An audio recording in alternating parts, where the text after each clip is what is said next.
यहाँनिर कमेन्टमा सोध्नु भएको छ, दाजु हामीले एडिट गरेर माथि फोटो राखेर केही कुरा भन्दै गर्दा उक्त माथि राखिएको फोटोको ब्याकग्राउन्ड कसरी हटाउने होला भनेर सोध्नु भएको छ। कमेन्टको लागि थ्याङ्क यू सो मच।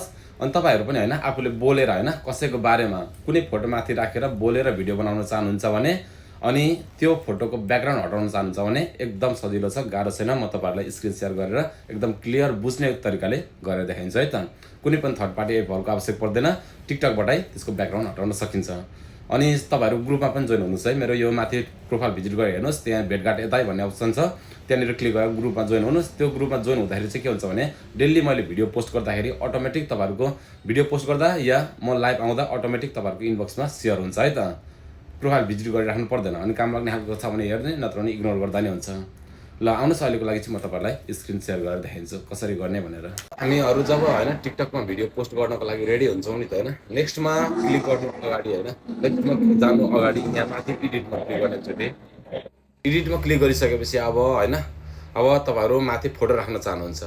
अब यहाँनिर कुनै पनि यहाँ माथि टपमा फोटो राख्न चाहनुहुन्छ, कसैको बारेमा बोल्न चाहनुहुन्छ भने यहाँनिर ओभरलेको अप्सन छ, ओभरलेमा क्लिक गर्ने, एउटा कुनै पनि फोटो सेलेक्ट गर्ने, कुनै पनि फोटो सेलेक्ट गर्ने। ल मैले यो फोटो सेलेक्ट गरिदिएँ,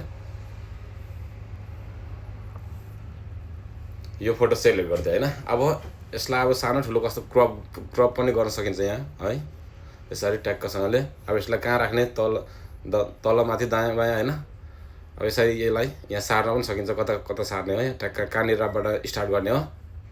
यहाँ फोटो, अब यो फोटोको ब्याकग्राउन्ड हटाउनु पऱ्यो होइन, यो फोटोको ब्याकग्राउन्ड हटाउनु पऱ्यो भनेदेखि अब यो फोटोमा एकचोटि तल क्लिक गर्ने।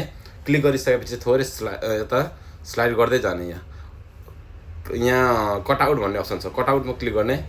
कटआउटमा क्लिक गर्ने बित्तिकै अटो कटआउटमा क्लिक गर्ने बित्तिकै अब यो ब्याकग्राउन्ड फोटो रिमुभ भयो। अनि टिक गरिदिने, ट्याक्कसँगले यसरी रिमुभ गर्न सकिन्छ है त। यसलाई अब कता राख्ने, सानो ठुलो बनाउने, आफ्नो इच्छा अनुसारले म्यानेज गर्न सकिन्छ। भिडियोलाई सबैजनाले रिपोस्ट कपी लिङ्क सेयर गरिदिनुहोस् ताकि अरू थाहा नहुनेहरूलाई पनि थाहा होस्।